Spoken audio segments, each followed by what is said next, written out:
Recovery rate है वो लगातार बढ़ रहा है और 84% अभी वर्तमान में है। देश में 10 राज्य ऐसे हैं जहां 77% एक्टिव केसेस कंसंट्रेटेड है।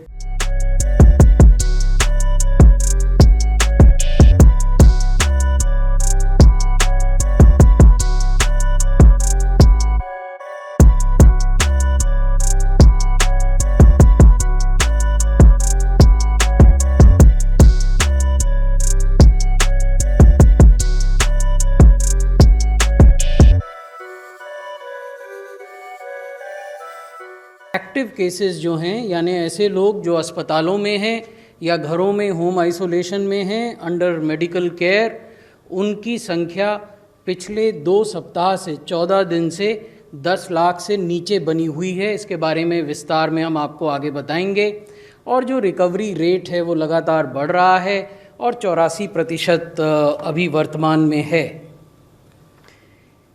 ये हैं औसत प्रतिदिन आने वाले नए केसेस की स्थिति वीक ऑन वीक बेसिस पर 2 सितंबर से प्रारंभ होने वाले सप्ताह से लेकर आज तक हम आपको दिखा रहे हैं कि कैसे जो नए केस प्रतिदिन आते हैं।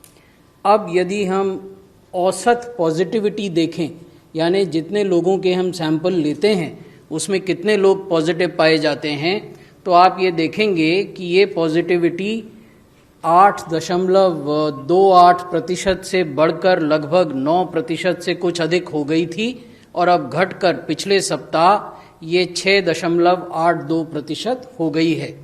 ये एवरेज डेली पॉजिटिविटी है।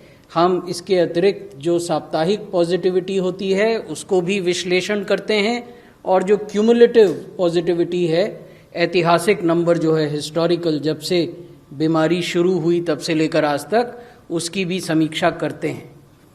यहाँ हम आपको दिखा रहे हैं कि कैसे पिछले 2 सप्ताहों में जो प्रतिदिन रिकवरी होती हैं, जो लोग ठीक हो जाते हैं, भले चंगे हो जाते हैं, उनकी संख्या प्रतिदिन नए केसेस की संख्या से अधिक रही है। और इसी तस्वीर से आप ये देखेंगे कि सबसे अधिक रिकवरीज की संख्या 26 सितंबर को दर्ज की गई, जब 93,000 से ज़्यादा रिकवरीज एक दिन में या 24 घंटे में हुई। और सबसे अधिक संख्या नए केसेस की 27 सितंबर को दर्ज की गई, जबकि लगभग 88,000 नए केसेस आए। देश में 10 राज्य ऐसे हैं जहां 77% एक्टिव केसेस कंसंट्रेटेड हैं। इन 10 राज्यों में 3 राज्य ऐसे हैं जहां 50% एक्टिव केसेस हैं। अगर आप देखें महाराष्ट्र, कर्नाटक और केरला, इन 3 राज्यों में देश भर के जो एक्टिव केस हैं, जो मैंने अभी आपको बताया 9,19,000 से कुछ अधिक, उस 9,19,000 का 50% 3 राज्यों में है और 77% इन 10 राज्यों में है। प्रत्येक राज्य का प्रतिशत हमने आपको इसमें बताया है।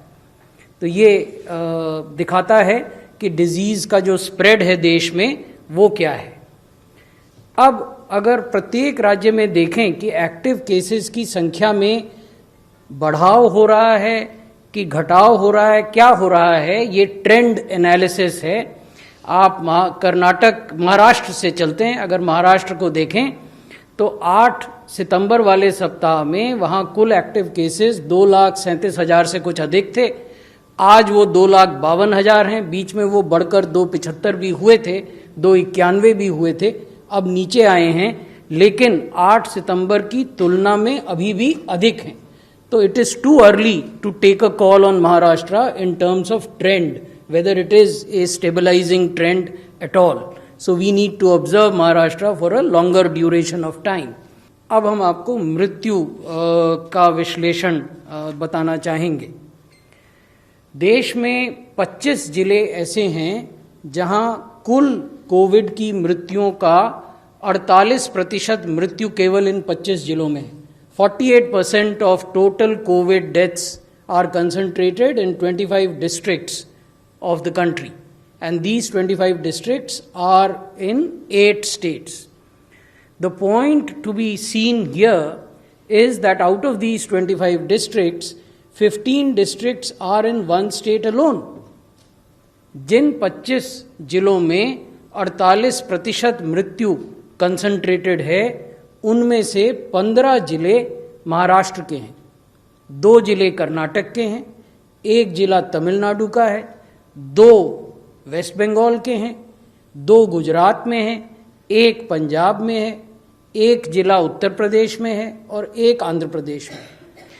तो जो यूनियन हेल्थ मिनिस्ट्री है, केंद्रीय स्वास्थ्य मंत्रालय है, इसका ध्यान राज्य सरकार के साथ इन जिलों पर केंद्रित है और हमने उनके साथ बैठक करके ये स्ट्रैटेजी बनाई है कि यहाँ किस प्रकार के विशेष उपाय किए जाने चाहिए जिससे इन मृत्यु दर को जो बढ़ रही है, खास स्थानों पर बढ़ रही है, उसको कैसे नियंत्रण में लाया जाए, कैसे नीचे लाया जाए।